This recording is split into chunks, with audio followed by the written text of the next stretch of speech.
Hello and welcome to Jeremy's Yorkshire allotment adventures on what is a beautiful morning here on the allotment. The temperature I think must be the double figures by now, maybe 12-14 degrees. I'll find out because I'll have a look at my thermometer in a short while. The sun's up in the sky, the skies are absolutely blue. The birds were singing. It must be lunchtime, they're probably having a little kip because of course they got up very, very early. Sit back, relax and welcome once again to Jeremy's Yorkshire allotment adventures.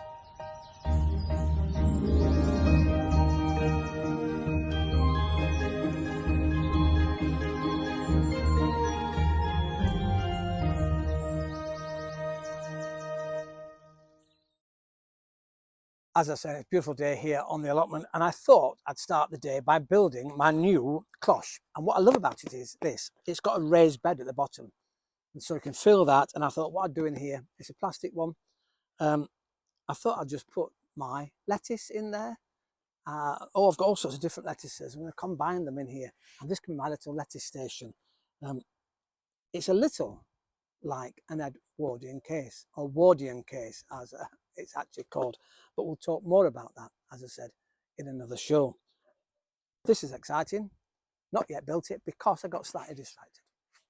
A few years ago I was given a black, huge actually, compost bin, and I popped it here next to me at the base of the tree here. And over the years it had a big hole in the front because where the door was, there was no door. That's why I was gifted it. But I took it anyway, and I put a sheet of wood in front of it, and I just kept piling old bits of wood in there, twigs and branches that I'd not yet got round to shredding, and then I put some other compostable materials in and left it really. But it's just been on my nerves, and I thought I'm going to move it. So I've took the top off and I've lifted it off, and it's not really been a very good compost bin because I've not utilised it as I should. I've not added moisture to it, and it hasn't really had any green material in there. It's all sticks and wood, so it's not really been good for composting fully. However, said that, I've moved all the composty bits over there because they are old now and they are brittle and they are breaking down. They'll need some water on it, so they've got plenty of rain over there, and they get sunshine, so they'll be able to start making all of the enzyme and the mould that they need to do to break them down. What I could do actually, I could get my shredder out and help it along. So all the big stuff in there could be shredded, and then of course that will become really nice compostable material. However, in fact, here's a photograph. Look at that. This is it moved from here onto the compost heap, and as you can see, it's just all very, very woody. Now when I moved that over there, right at the bottom of here, I found some really beautiful compost. And what's happened in like last year, I had some wasps in it. Only tiny, tiny wasps, really minute wasps.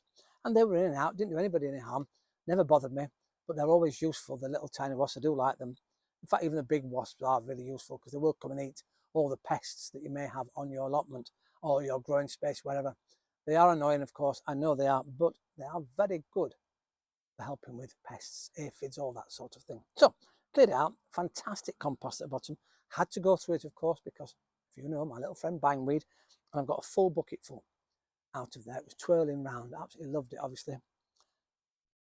But didn't get any sunlight, so there's no leaves on it, no anything. But it did grow the roots, looking for the light.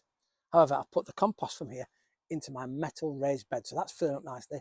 Take probably 1 or 2 bags of real compost now on the top of that, and we can start growing in that very, very shortly and very soon. Looking forward to that.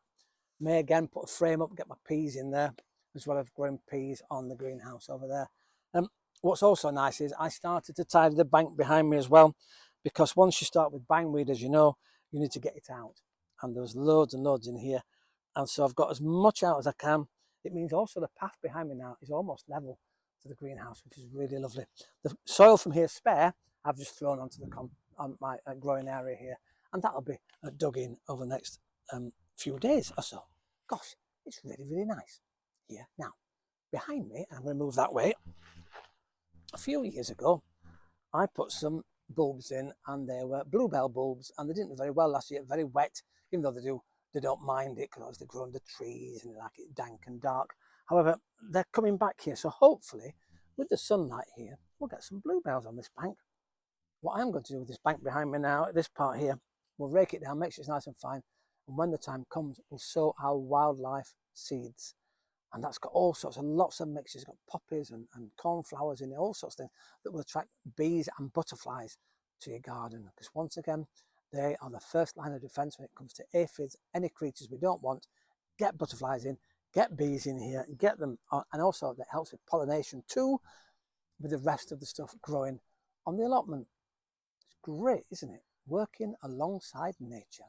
Well, here I'm next to my bay leaf plant, and I had to work really quickly actually because of the frosts in the mornings. This got a little bit damaged. It had a bit of frostbite.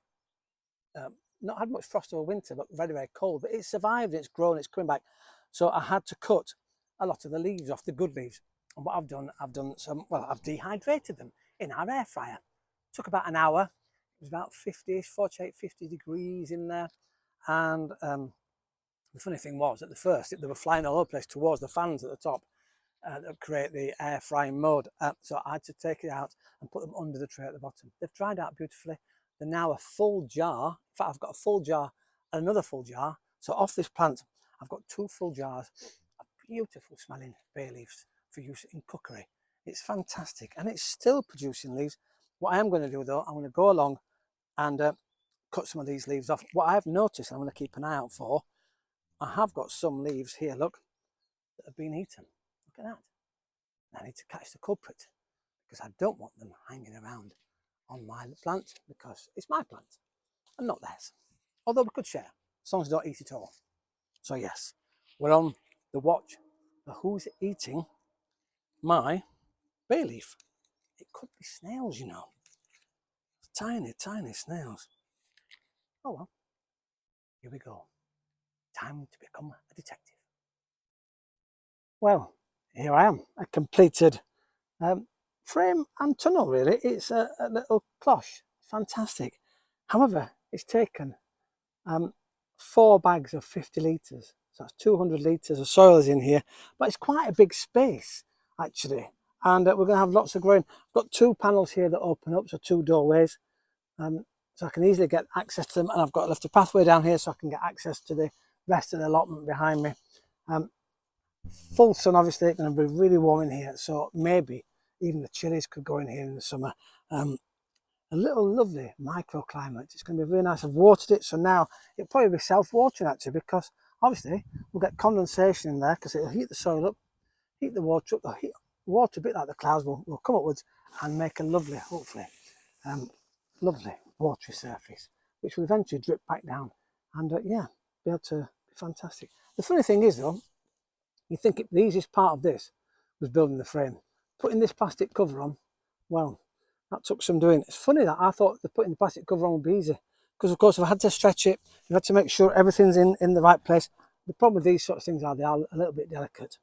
But well, it's here, it's going nowhere with that 200 litres of soil in it. Organic, pure organic, no peat in it either. So really, really good growing space for new plants.